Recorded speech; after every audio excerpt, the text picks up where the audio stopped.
Bien, hola, ¿qué tal? Espero se encuentren muy bien en sus casas. Vamos a comenzar la clase 6 de física.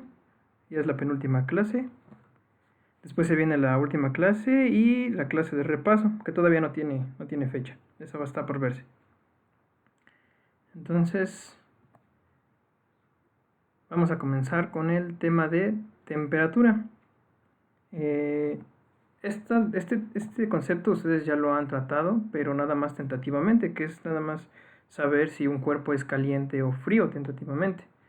Pero se puede cuantificar esta cantidad, de manera que se cuantifica de la energía cinética de las partículas. Entonces, entre mayor energía cinética, mayor temperatura va a tener un cuerpo.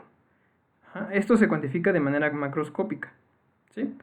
Entonces, aquí lo vemos, dice medición del valor de la energía cinética media o promedio de las moléculas del cuerpo del sistema. Entonces, cualquier cuerpo va a tener partículas y estas partículas van a tener cierto movimiento, van a tener asociado cierto movimiento. Entonces, si tenemos un movimiento mediano, como el que vemos aquí, pues podemos decir que tiene una temperatura mediana, vamos a decirlo así. Si tenemos aquí la siguiente imagen que muestra un movimiento de partículas un poco más alterado. Y en la siguiente imagen ya muestra a un movimiento de partículas aún más alterado.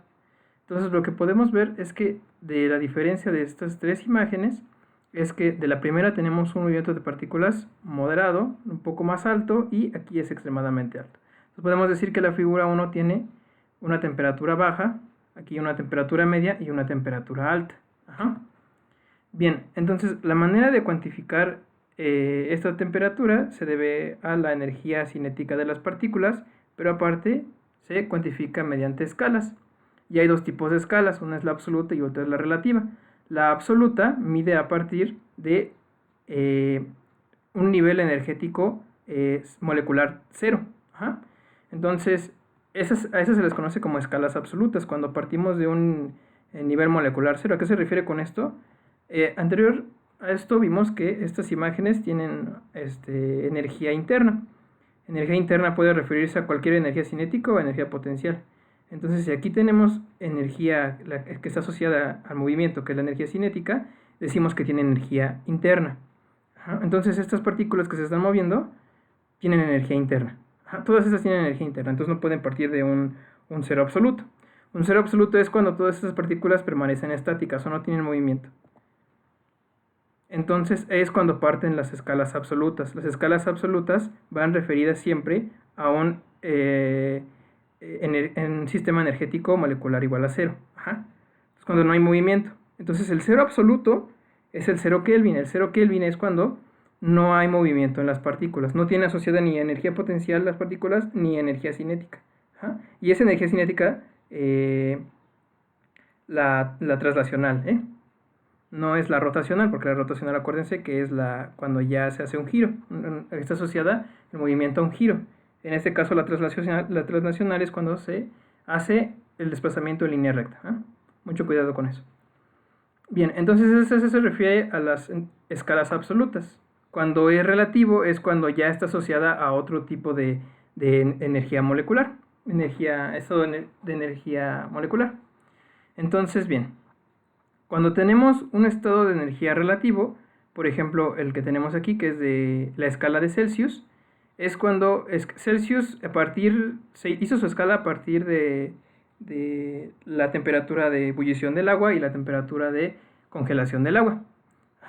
En el estado sólido lo que teníamos es cuando está en el estado sólido, que es en el estado de 0 grados centígrados, y cuando está en ebullición, que es el estado de 100 grados centígrados. Entonces a partir de ahí hizo su escala y esa escala la dividió entre 100 partes iguales.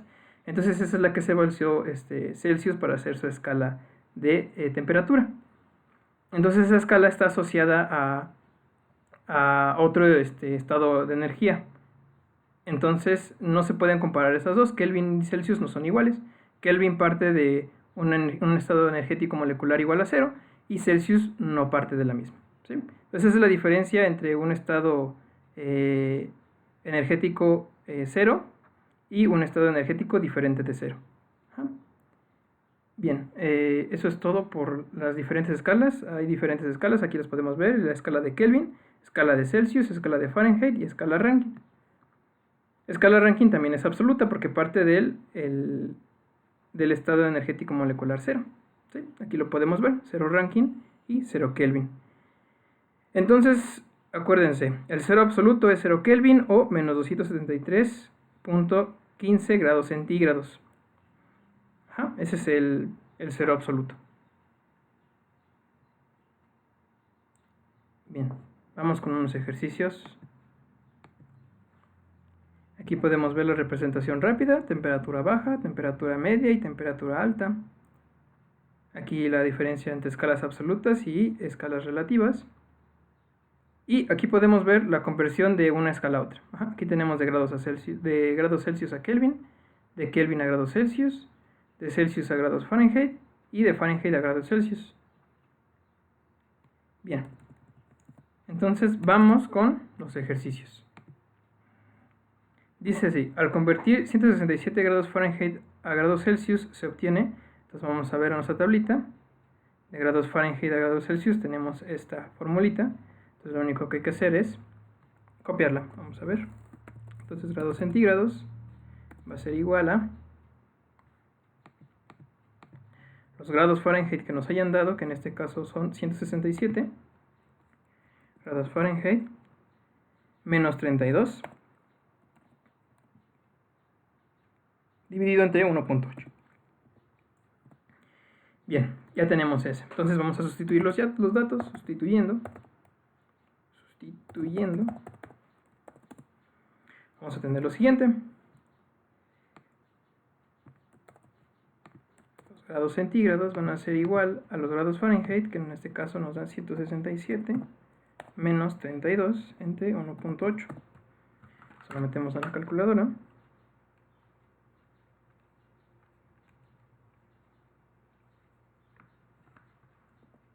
Esto va a ser igual a 75 grados centígrados.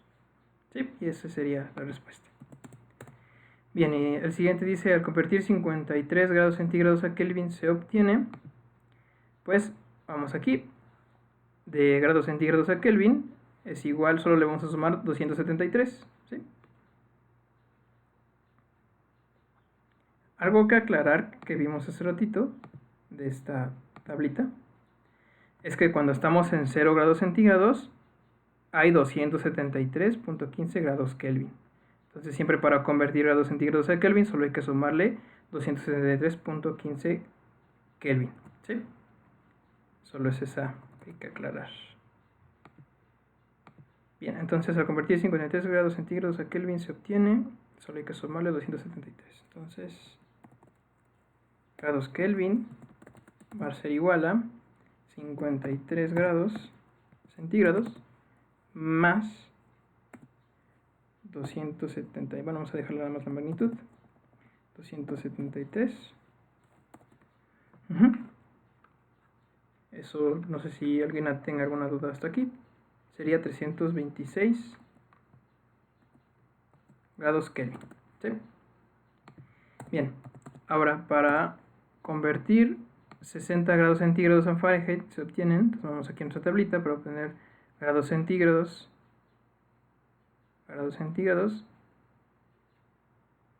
Fahrenheit.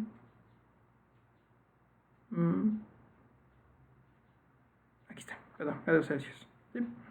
Entonces sería 1.8 multiplicado por los grados que tengamos aquí de que nos dé el ejercicio y más 32.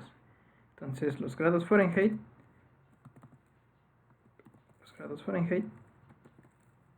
va a ser igual a 1.8 por los grados centígrados que nos den, que son 60, y esto les vamos a sumar 32, entonces más 32. ¿Sí? Entonces vamos a hacerlo con la calculadora: 1.8 por 60 más 32. Esto da 140 grados Fahrenheit. 140 grados Fahrenheit. Ya, eso sería todo por la parte de temperatura.